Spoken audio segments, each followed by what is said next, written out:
আপনাদের কি সেভিংস অ্যাকাউন্টে বা যারা ব্যবসা করে তাদের কারেন্ট অ্যাকাউন্টে টাকা পড়ে থাকে? হ্যাঁ না না কমেন্টসে লিখুন।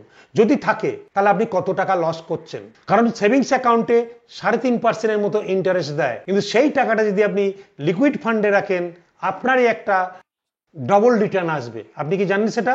কারণ লিকুইড ফান্ডের রিটার্ন 7% উপরে 7, 8, 9, 10 এরকম ভেরিয়াস ফান্ড গুগলে সার্চ করবেন, দেখবেন আপনাকে রিটার্ন দিচ্ছে। তাহলে ভালো না খারাপ? তাহলে আপনি কি করবেন?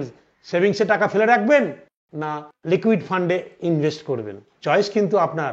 জানুন বুঝুন দিয়ে ইনভেস্ট করুন, কারণ টাকা আপনারই ব্যাংকে পড়ে থাকলে আপনার পয়সা নষ্ট হচ্ছে, ইনফ্লেশনকে বিট করতে পারছেন না। আর যাদের কারেন্ট অ্যাকাউন্ট আছে, মানে কোম্পানি ব্যবসা চালাচ্ছেন, তাদের অনেক সময় টাকা কারেন্ট অ্যাকাউন্টে পড়ে থাকে, সেখানে কিন্তু কোনো ইন্টারেস্ট পান না। তাই তো? ঠিক বলছি না মিথ্যা কথা বলছি? কারেন্ট অ্যাকাউন্টে কোনো ইন্টারেস্ট নেই, তা কারেন্ট অ্যাকাউন্টে এক্সেস টাকাটা যদি পড়ে থাকে সেটাকে যদি আমরা লিকুইড ফান্ডে রেখে দিই এবং সেই লিকুইড ফান্ডে 7 থেকে 8% যদি ইন্টারেস্ট পাই, যেখানে কিছুই পাচ্ছিলাম না, তাহলে আপনার লাভ না লোকসান?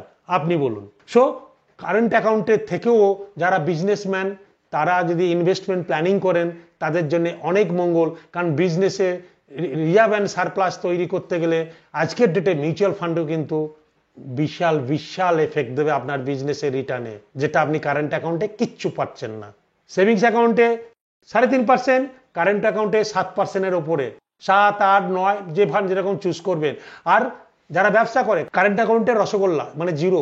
আর যদি সেটাই আপনি মিউচুয়াল ফান্ড বা লিকুইড ফান্ডে রাখেন অনেক বেশি রিটার্ন পাবেন। করবেন কি করবেন না আপনাদের চয়েস।